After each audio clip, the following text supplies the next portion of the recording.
Yeah, I mean, am I happy with the numbers? Obviously not. I mean, we are an incredible country with a 5,000-year-old civilization.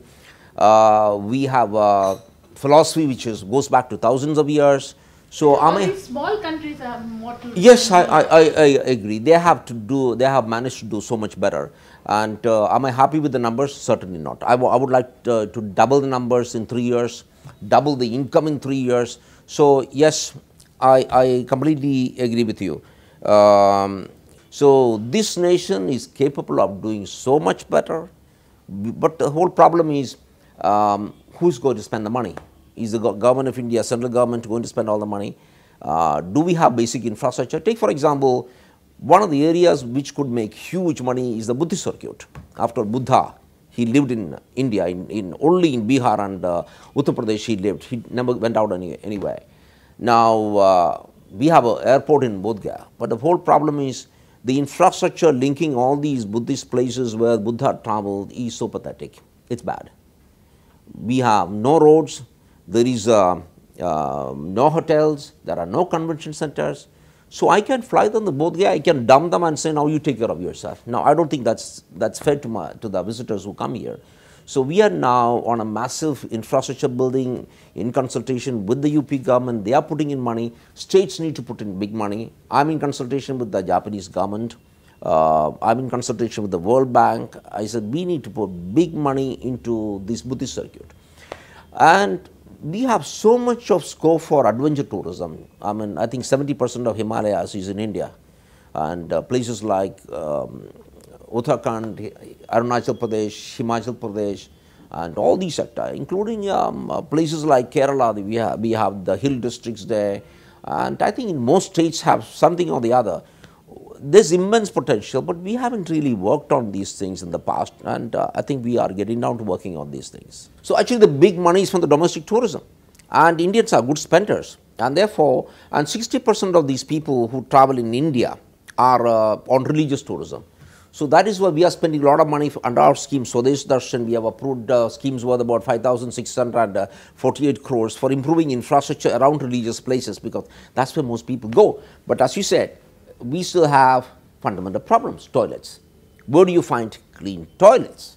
Now, we in the ministry, now we've been taking up with people. Now, the Swachh Bharat campaign itself has done amazing things. Today, people are so conscious of cleanliness, but so much more needs to be done. I agree with you, the archaeological survey. Again, there is a mindset there. Archaeological sites are to be protected, which means don't allow access to people. We need to create great infrastructure around these archaeological sites, but there is no parking space in Agra or many of these places.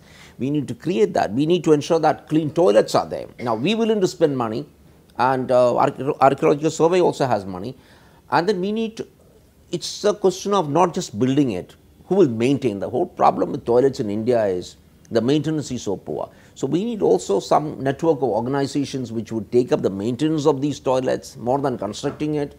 I'm also suggesting, I read in one of the newspapers the other day, there is a night mayor for Paris, young guy, and there was a huge interview with him. But unfortunately, if you talk about night mayor and nightlife, people would understand nightclubs only. He said the nightclub is just one small tiny component of nightlife. Actually, where is the big money spent by a tourist? The big money is spent not during the daytime, it is spent at night, after the sunsets. Unfortunately, in India, we have no entertainment, nothing to do after sunset, so the guy is forced to sit down in his room, close that, and then possibly have a drink. Otherwise, other than that, there's nothing to do. So we are losing out on the big money. So we need to think much bigger. How do you create it? Take for example the Qutub Minar. Why shouldn't it be open 24 hours? And according to me, why shouldn't the Taj be open 24 hours? Why shouldn't it be Taj by night? Charge them so much more. And around the Taj, mind you, we should never create a problem for Taj, of course. I mean, globally, everybody is doing it. Around the Taj, why shouldn't you have performances, live performances, music and dance going on at least 10 stages around there, being alive 24 hours, so which keeps the whole place alive? Now, these are, there is a mind block in some places. I agree with you. We need to change this, get these monuments to be alive, and we can get millions and millions more people to come and visit these places and generate money.